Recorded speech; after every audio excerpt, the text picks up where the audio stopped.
On November 9, the United Nations Human Rights Council meeting was held in Geneva, Switzerland. The U.S. representative presented himself as a champion of human rights, which was criticized by representatives of more than 110 countries. On the same day, cumulative confirmed cases of COVID-19 exceed 10 million, and the death toll was close to 240,000. The tragic pandemic data and collective criticism from around the world showed that the human rights situation in the United States was truly terrible.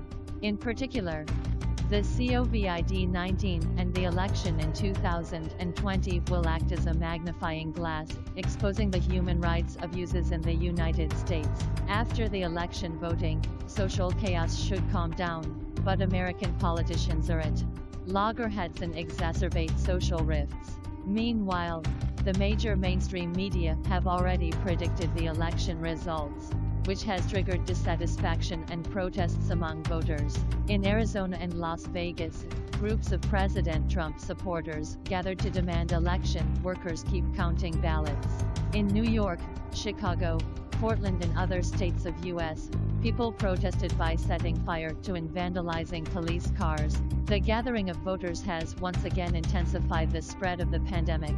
The worrying pandemic wave has left cities like El Paso struggling with overloaded ICU wards and scarce staffing. To alleviate the shortage of medical care, North Dakota announced that medical staff who are COVID-19 positive can continue working. With the weak protection of the rights and interests of the disadvantaged groups, racial discrimination and other social problems continue to worsen.